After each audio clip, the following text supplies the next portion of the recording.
Coucou tout le monde, voilà, je suis venue vous présenter mes petites réalisations que j'ai faites ce matin, pardon. Après, je vais vous montrer comment j'ai fait. Donc ici, c'est une petite enveloppe. À l'intérieur, j'ai mis donc une petite partition de musique comme ça. J'ai fait ça donc pour mettre dans un junk. Ici, j'ai mis donc un tag avec des petites photos comme ceci. Et j'ai relié avec un trombone comme ça. Voilà. Ici, ça fait une petite pochette. Et ça, après, ça vient se coller donc sur la page donc d'un junk. J'ai fait ça. J'ai fait ici une autre enveloppe comme ceci aussi. À l'intérieur, j'ai mis une photo comme ça. J'ai fait des petits sachets comme ceci. Là, j'ai encore rien mis du tout pour mettre dans le junk. Et j'ai fait une autre pochette comme ça, ici, donc j'ai replié le bord, je suis venue faire un point de couture.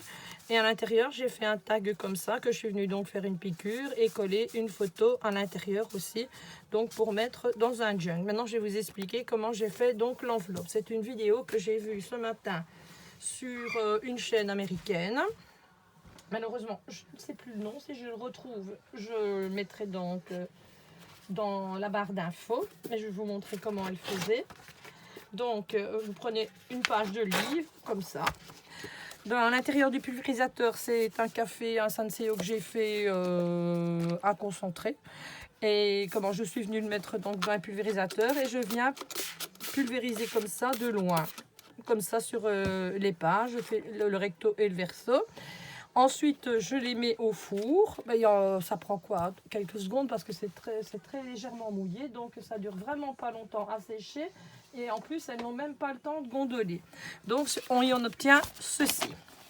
Donc, je vais vous montrer comment faire une enveloppe. Donc, je prends donc une page ainsi. Je viens plier. Sur le modèle, là, je suis venue donc ici couper les bords. J'aurais dû préparer, mais tant pis.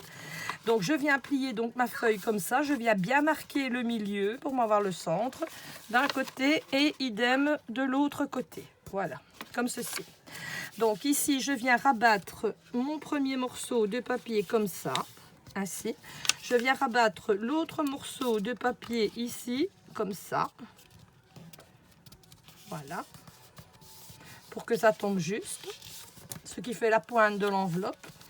Ici, je viens rabattre l'autre morceau comme ceci pour faire donc le milieu, enfin l'autre morceau de l'enveloppe. Puis je suis venue prendre ma perforatrice. Moi, je n'en ai qu'une, une comme ça. Avec le milieu, je vise là où il y a le morceau, enfin la croix du milieu, et hop, je perce et j'ai le morceau donc de l'enveloppe comme ça, comme ceci. Alors, avec ma machine à coudre, je suis venue, je reprends l'autre pour vous le montrer. Je suis venue donc faire une piqûre ici qui va prendre donc les deux morceaux de papier. Et je suis venue ici ainsi tout autour pour former un triangle. Puis, je suis venue piquer donc le premier morceau et le deuxième morceau donc ici de l'enveloppe. Ensuite, j'y ai pris une autre feuille de papier comme ça, où je suis venue faire ici tout le tour ainsi. Puis je suis venue mettre l'enveloppe dessus et je suis venue refaire donc la deuxième piqûre que l'on voit ici. Puis j'ai mis les garnitures. Voilà, dites-moi ce que vous en pensez. Merci.